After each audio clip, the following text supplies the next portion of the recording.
you are this close, mga ina nyo, you are this close to a revolution. Ha? People in government, kayong lahat dyan, you are very, very close to an armed revolution. Hindi lang peaceful revolution. Kaya, pwede ba, hinay-hinay lang kayo sa kilos nyo. Kayong mga may kasalanan, tahimik muna kayo. Sit up straight muna kayo. Hintayin nyo na lang muna ang developments. Kung kayo nagnakaw o nakinabang, pwede ba mag-resign na lang kayo? Umalis na kayo. Kesa yung you remain in power and then you're trying to suppress the truth to come out. Because that will further enrage the Filipino people. Mag-resign na lang kayo. Kayong mga involved. Alam nyo naman ka-involved kayo eh. Kayo naman eh. Alam nyo naman eh. Kilala nyo na may mga pangalan, di ba? May nagsisirculate sa, ngayon eh, sa SOCMED, mga pangalan, mga mukha, kung sino sila eh, di ba? Mag-resign na lang kayo. Save yourself, save your families. Because this will be nasty. Na? Hindi nyo magagamit yung AFP-PNP ninyo kasi mahati. At pagka the moment orderan nyo yung AFP-PNP nyo, NBI ninyo, na labanan ng taong bayan, wala, talo na kayo nun. Sinasabi ko na, explain ko na, para hindi tayo mauwi talaga sa patayan eh. Dinadala nyo yung tao na gigil magpatayan tayo. Kayo, lalaban kayo. Gusto you want to die? Go ahead, you die for your cause. Bangag cause, magnanakaw cause, plundering, bendalo. Yun ang cause ninyo. You die for that cause. Yung taong bayan, they're dying for their country, their future, their family. Yun ang ng tao. Saan kayo? Sa tingin nyo, sino mananalo? Ha? Kaya, ang pinaka-shortcut dito, patuloy yung investigasyon. Alam nyo naman saan pupunta yung investigasyon. Lahat kayo, damay. Kaya, ang pinaka-the best niya, huwag nyo nang harangin. Hayaan nyo nang lumitaw ang katotohanan. At lilitaw yan. Yung baho ninyo, malalaman. Tapos nun, pagka umalis na lang kayo, mag-resign na lang kayo. Huwag nyo nang hintayin yung iba. Huwag nyo na hintayin. Lalabang kayo. Huwag nyo na hintayin. Umalis na lang kayo. Mag-resign kayo. Na? Umalis kayo. Baka makatakas pa kayo. Kasi pag inabutan kayo ng taong bayan, inabutan kayo ng revolusyon, walang makakaalis. Haharangin lahat yan. Ingat, isip kayo. Isip. Pag-ingatan ninyo yung lahat ng kilos ninyo. Kasi ginalit nyo ng gustong tao eh. Hindi biro yung trillion nyo ninakaw. Hindi biro yung magre-report ka ng million na flood control na wala naman, tapos may namatay. May nasira yung property. Tapos nung palalabasin ninyo, ang magnanakaw, mga Duterte, itong mga senator na 13. Paano kayo? Kaya nga, huwag niyong linlangin ang taong bayan. Lalong nagagalit kasi ginagawa niyong tanga ang taong bayan. I'm telling you na sa pananaw ko, pwede akong mali. Pwede naman mali ako. Pero sa pananaw ko dyan, pagka lumabas ang taong armado, magkakaroon ng ganon. Magugulantang na AFP tsaka PNP. Pagka yan nahati, wala na. Tapos na. Kumampi yan sa taong bayan, wala na. Tapos na yan. Kaya kayo, na mga umaasa na yung sip-sip buto AFP sa inyo, subukan natin, tingnan natin.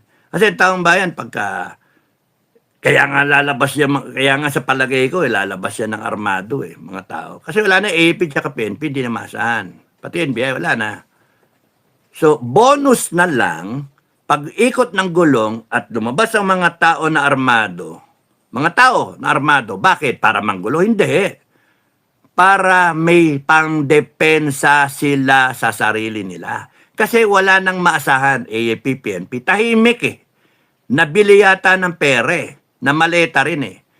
So ang critical dito yung magkaroon ng investigasyon, hayaan nyo lang yan, kasi pagka hinarang niya yan, revolusyon ang bagsak niyan.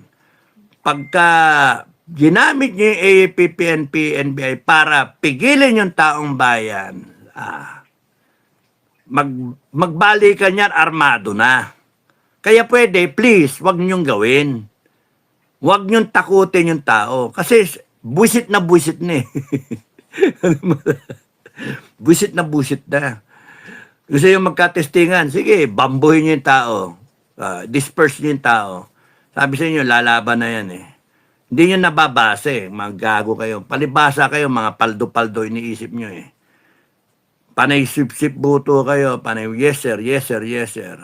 Magkakaalaman yan. Gusto nang malaman ng tao kung sinong nagkukumpas ng lahat ng to. Yung galaw ng NBI, yung galaw ng PNP, yung galaw dyan sa DOJ, yung sa Ombudsman, DILG, pati dyan sa ICC na yan. Gusto malaman ng tao talaga. Kaya, yung mga nanahimik, tahimik pa rin yan, lalabas.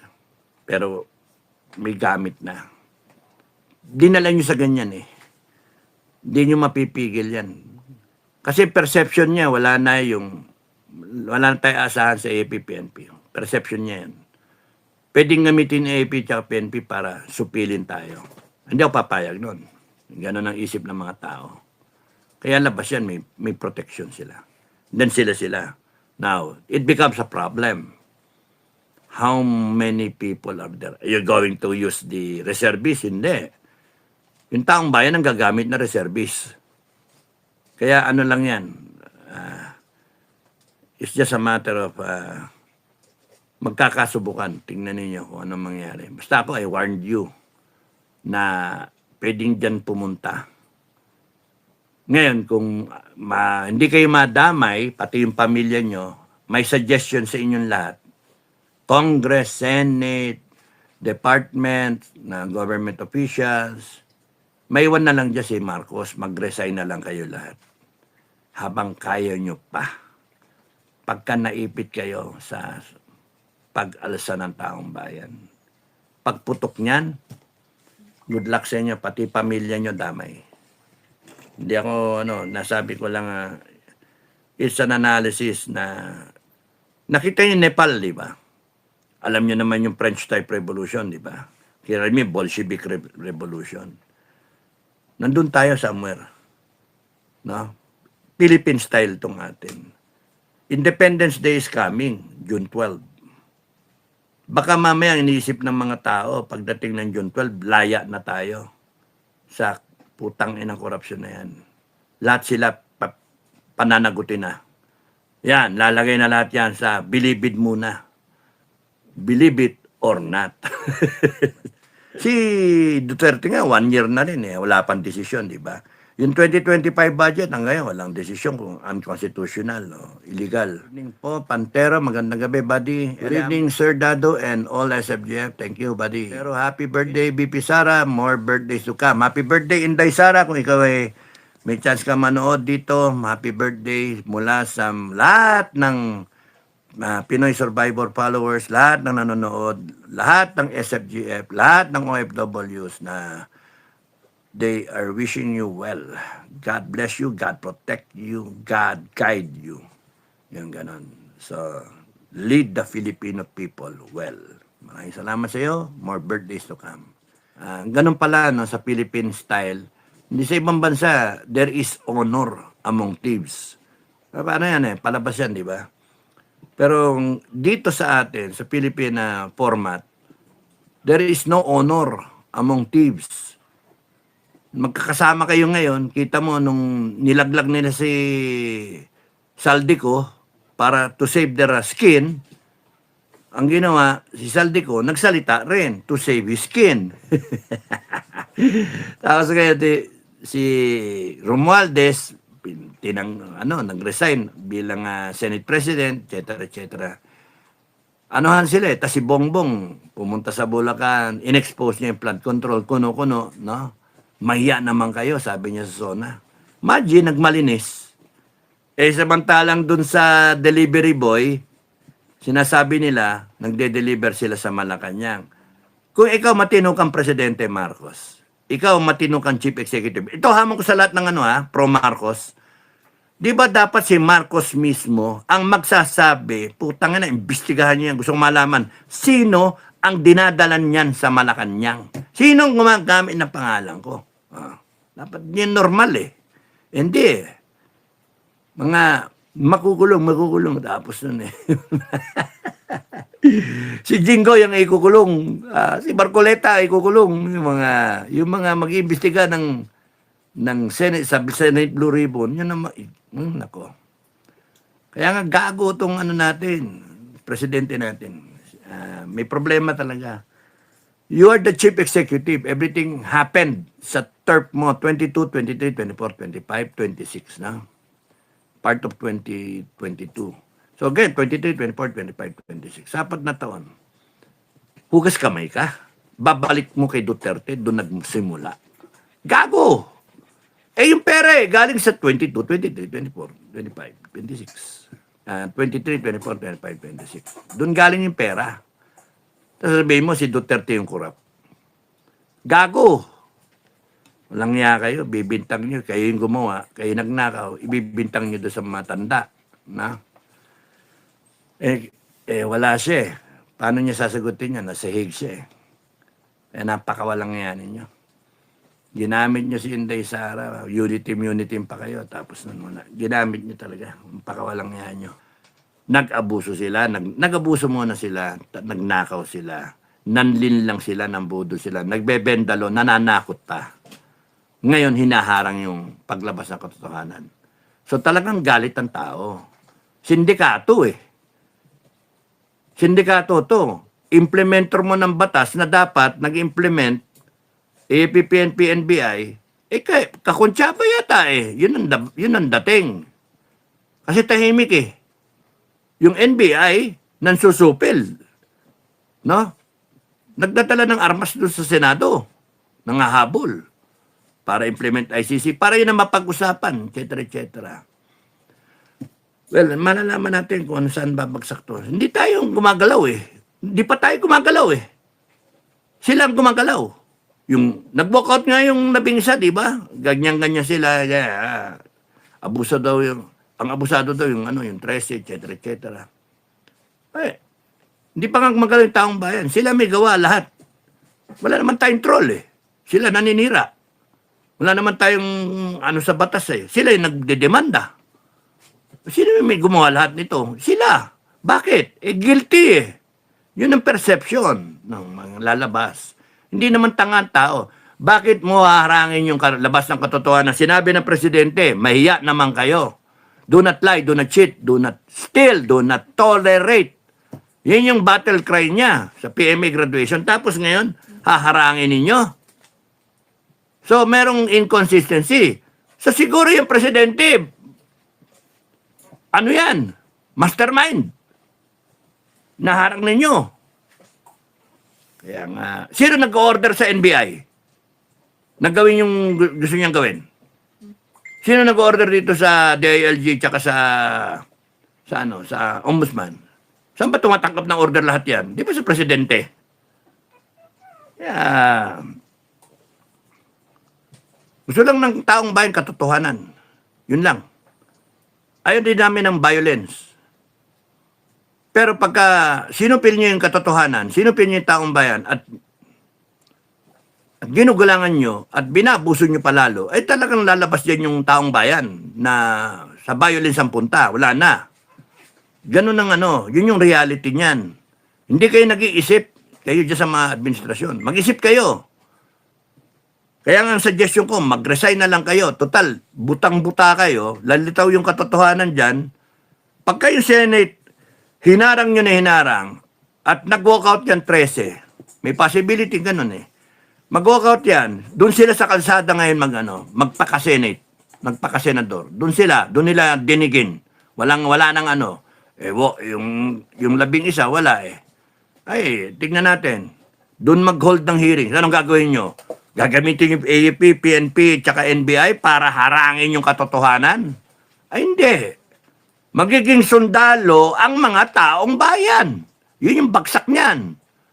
Wala nang asahan sa AFP, tsaka PNP, tsaka NBI. Wala nang asahan to protect the people. Wala nang asahan sa ipatupad ng katotohanan, yung batas, yung constitution. Ginamit ninyo, binaboy ninyo eh.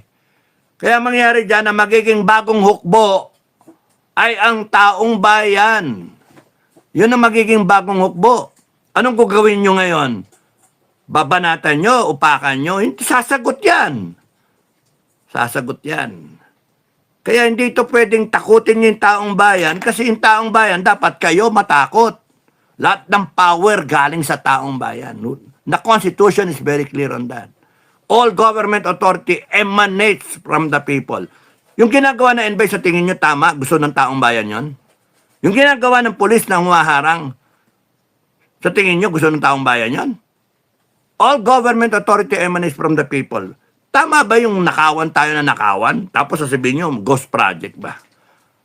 Peke, peke, peke. Tapos sinisita kayo, sasabihin nyo ngayon, bawal ang fake news. Inciting to sedition ka, inciting to rebellion ka. Tanginan nyo. Gago kayo. Huwag nyo ginagamit yung batas para yung sarili ninyo pagtakpan ninyo. Because ang kalalagyan niyan, nagagalit ang taong bayan. Yung mga boss ninyo nagagalit. Kaya ang baksak niyan, tatayo ang taong bayan. Whether you like it or not, doon pupunta yan eh. Kasi gago kayo, doon nyo dinala eh. Tapos harangan nyo na armado, gago kayo. Mag-aarmas yan, sigurado. Natural reaction yan, psychological reaction yan. Eh pagka kunyari, yung kapitbahay mo, na, inaway ka, putang ina, pinag-aawayan, eh, ikaw naman may karapatan ka sa sarili mong lupa. O, papasukin ka, may dala pa. Ay, anong gagawin mo? Ganyan ka lang? Hindi. Paglalaban mo yung bakuran mo, pamilya mo, and you can shoot that person. Tarantado kayo. And nandito tayo sa Republic of the Philippines. Ano sa tingin nyo gagawin ng taong bayan? Isipin nyo. Tangin maggago kayo, mga animal kayo. Kayo nagbigawa niyan eh. Kaya magkakaroon ng revolusyon eh. Dahil sa hindi kayo nag-iisip, nagnakaw kayo. No? Nagbendalo kayo. Inabuso nyo taong bayan. Binaboy nyo lang yung mga agencies ng gobyerno. Binaboy nyo yung mga tao. Pati Senado, binababoy nyo. Sa tingin nyo, saan pupunta taong bayan? Sa sarili. Wala na eh. Wala nang matatakbuhan. Pag kaya nag-armas, lumabas yung armado, meron kayo 1 milyong armado, sa tingin nyo, mapipigil nyo yun? Hindi. Good luck sa inyo. Bye-bye. Lipad kayo. The same thing is true in any province, in any house. May pumasok na adik-adik, ano gagawin mo? You will defend yourself. You will fight for your life. Pagka nandyan na ngayon yung taong bayan, they will fight for their lives, for the future of this country, for their family, and the future generations. They will fight for democracy. They will fight for their freedom, for the truth. Hindi nyo naintindihan eh. Simple lang to na bahay ni Juan de la Cruz. Palakihin nyo, buong Pilipinas, 7,641 islands. Bahay ng buong Pilipino, ng lahat, sanlibutan. Kaya huwag kayong aangas-angas dyan. AFP, PNP, NBI, huwag kayong aangas-angas dyan, pati kayong mga government employees. Sinusweldohan kayo ng taong bayan. Kahapon yung vlog ko, sinabi ko, magkano yung sweldo ng mga high top ranking officials. Nanakawan nyo pa kami. Tarantado ko, tatas ng sweldo nyo. Nanakawan nyo pa kami. Tapos makukuha nyo pa ngayon, balik ta rin yung narrative. Ang magnanakaw si Duterte. Ha? Ang korap si Inday. Tarantado kayo. Sira ulo kayo. Kaya nga, happy birthday, Madam Inday. Puso. Ang puso. Ano, kain nyo si Inday? Sapakin kayo niyan. Kain nyo si Inday? Sapak ang makukuha nyo yan. Eh ngayon, mas tumanda na, mas may wisdom na yan. Ha? Ha, hindi na siya mismo mananapak. Sasabihin niya doon sa isang tao niya, ang imumustra pa niya, ganun. Joke lang yan, joke. Mga Pinoy Survivor followers, friends, supporters, ka-SFGF, from our heart to you, Inday Sara, may you live long, may you have a great family, may you become the greatest president of this country. May you bring home your father Duterte. May the Filipino people unite as one country because you're going to make this country great. May God protect you. Happy birthday.